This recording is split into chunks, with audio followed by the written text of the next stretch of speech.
Saudaraku, perjalanan di Hadramaut mempertemukan saya pada sebuah kota kuno yang menjadi salah satu bukti keajaiban arsitektur masyarakat Yaman.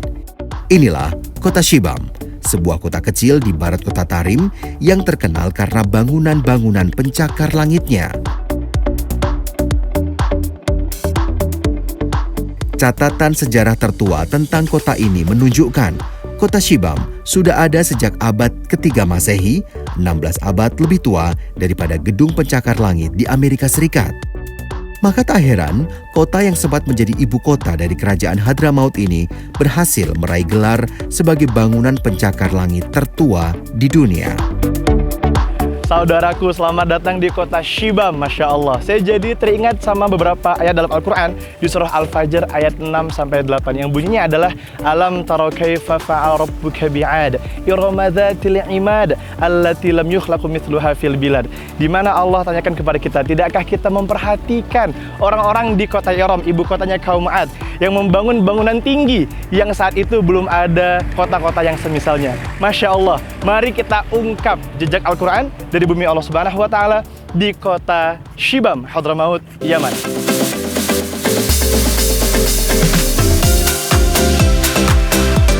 Saudaraku, saat ini Shibam masih dihuni oleh sekitar 7.000 jiwa dan kebanyakan dari mereka mencari nafkah dengan berdagang. Mereka tinggal di bangunan-bangunan dengan 5 hingga 7 tingkatan lantai yang terbuat dari tanah dan lumpur. Saudaraku, bisa dilihat di sini, Masya Allah, bangunan di kota Shibam benar-benar terbuat dari tanah dan juga lumpur dicampur dengan jerami. Dan yang Masya Allahnya lagi adalah ini menjadi inspirasi bagi gedung-gedung tinggi yang ada di seluruh dunia. Masya Allah.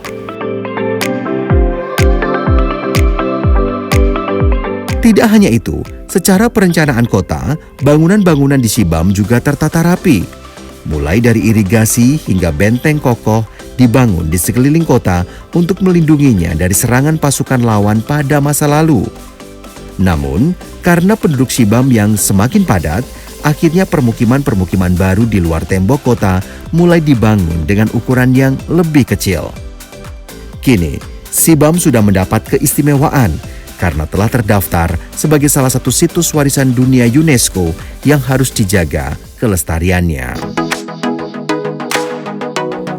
Saudaraku, Masya Allah, saya penasaran sekali dengan isi rumah. Bagaimana bentuk dalam rumahnya yang ada di kota Shibam? Saya pengen kenalan dengan orang yang tinggal di sini. Bismillah.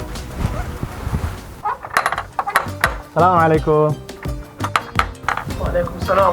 Masya Allah, كيف حالك؟ طيب خير. Masya Allah, Alhamdulillah. Mungkin أذهب إلى بيتك. Masya Allah. Mas اسمك يا عم؟ طالب. Talib. Nah, kita disambut sama Bapak Talib. Bismillah. Bismillah. Oke, kita dipersilakan masuk ke rumahnya, saudaraku. Oh, هذا بيتك؟ ايوه بيتنا. Masya Allah, Masya Allah.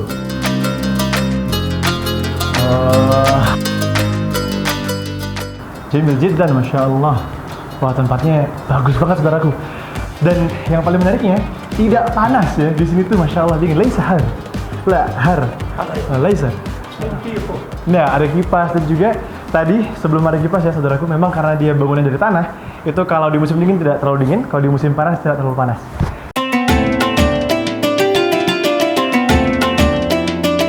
Bangunan-bangunan bertingkat di kota Shibam masing-masing memiliki fungsi di setiap tingkatannya. Saudaraku, rumah-rumah yang ada di Shibam biasanya lantai 1 untuk tamu laki-laki dan lantai paling atas untuk tamu perempuan. Masya Allah. Saudaraku, keberadaan bangunan-bangunan tinggi yang menjadi keistimewaan bagi masyarakat Yaman ternyata juga sudah ada sejak masa Nabi Hud alaihissalam. Sebagaimana dalam Al-Quran, Allah Subhanahu wa Ta'ala berfirman, "Apakah kamu mendirikan istana di setiap tanah yang tinggi untuk kemegahan tanpa ditempati? Kamu juga membuat benteng-benteng dengan harapan hidup kekal? Apabila menyiksa, kamu lakukan secara kejam dan bengis. Maka bertakwalah kepada Allah dan taatlah kepadaku." Quran Surat Asy-Syu'ara ayat 128 hingga 131. نعم، من متى هذا البيت؟ هذا ايام ايجادي، ايام أوكي. جدتي وجدي. ما شاء الله. ما شاء انا الله. شوي حضرنا البيت هذا الحمد لله. Masya Allah, ini buat saya kagum sekali karena warga Shibam sangat menjaga warisan leluhurnya. Masya Allah.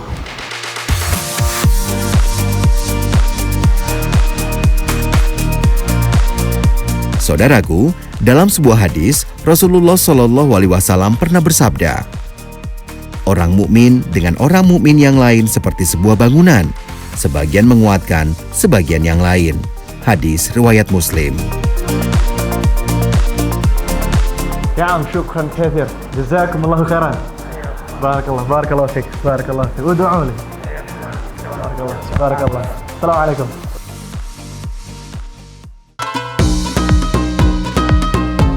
Saudaraku, Masya Allah, inilah tempat peternakan madu nomor 1 di dunia. Masya Allah, namanya ialah Madu Sidr.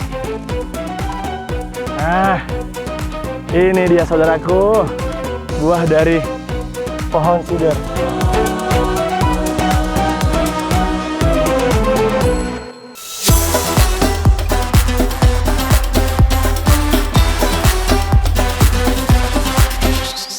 Saudaraku, masyarakat Yaman ternyata juga memiliki satu produk peternakan yang begitu terkenal dengan kualitas kelas dunia. Inilah madu sidr, jenis madu yang berasal dari bunga pohon sidr. Daripada penasaran, saya pun mengunjungi sebuah peternakan madu sidr di daerah Wadi Doan, Hadramaut. Saudaraku, Masya Allah, inilah tempat peternakan madu nomor 1 di dunia. Masya Allah, namanya ialah Madu Sidr. Tempatnya tepat di bawah pohon sidr. Kita akan coba cari-cari kira-kira ada nggak yang bisa kita panen. Hada, maaf mawjud sah?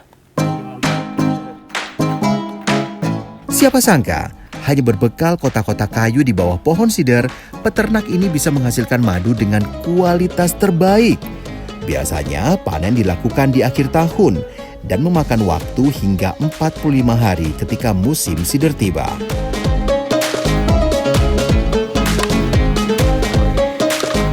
Wah, Masya Allah. Wah, Masya Allah. Kif? Akul? Misal hada? Bismillah. Nah, kita cobain saudaraku. Enak banget. هذه عسل سمر. Oh, هذه سمر. Masya Allah. Dan ini kata pamannya, ini belum panen yang banyak, ini masih sedikit. Lihat saudaraku, ini madu paling baik sedunia di tangan saya. Dan ini Masya Allah langsung diambil dari sarangnya. Kualitas madu sidr sangat dipengaruhi oleh kualitas nektar bunga sidr yang digunakan. Pohon sidr yang tumbuh di daerah yang bersih dan bebas polusi akan menghasilkan madu yang berkualitas. Warna kuning keemasan telah menjadi ciri khas dan diakui dunia internasional.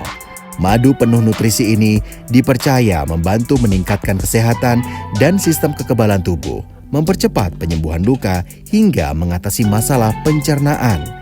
Maka tak heran jika banyak yang menjadikan madu sidr sebagai pilihan favorit bagi para penikmat madu premium.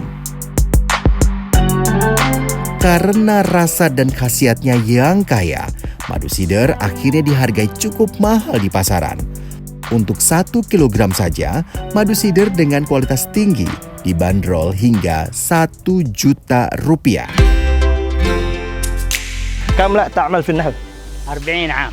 40, Masya Allah, 40 am. 40. Sudah 40 tahun beternak madu sidr. Jadi nggak perlu diragukan lagi, pasti expert banget, ahli banget. Saudaraku, dalam Islam, madu merupakan salah satu makanan yang banyak disebutkan dalam Al-Quran. Bahkan dalam beberapa riwayat, Rasulullah Shallallahu Alaihi Wasallam diketahui sering menganjurkan para sahabat untuk meminum madu sebagai obat dari beragam penyakit. Madu adalah penyembuh bagi semua jenis sakit, dan Al-Quran adalah penyembuh bagi semua kekusutan pikiran, sakit pikiran. Maka aku sarankan bagimu kedua penyembuh tersebut, Al-Quran dan madu. Saudaraku, Masya Allah, saya jadi ingat satu ayat dalam Al-Quran di surah An-Nahl ayat ke-69. Allah Ta'ala beritahu kita bahwasannya dari perut lebah akan keluar minuman dengan beraneka ragam warna, yaitu madu, yang di dalamnya ada obat untuk manusia. Masya Allah.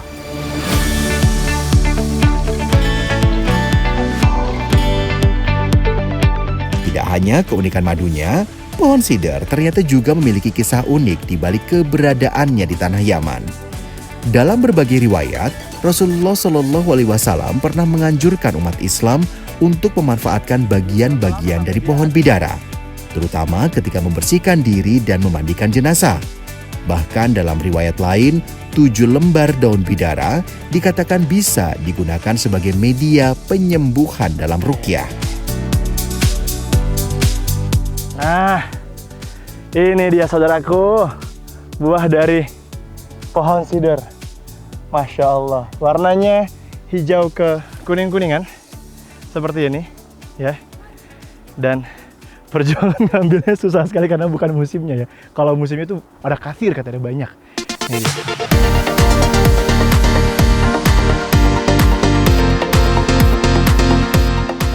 Pohon bidara biasa tumbuh di wilayah kering seperti daerah Yaman dan beberapa bagian lain di Timur Tengah.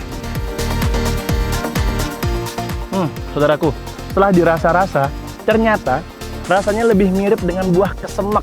Nah, kalau tahu tuh buah kesemek, rasanya hampir mirip seperti itu, tapi sedikit asam, tapi juga ada manis-manisnya.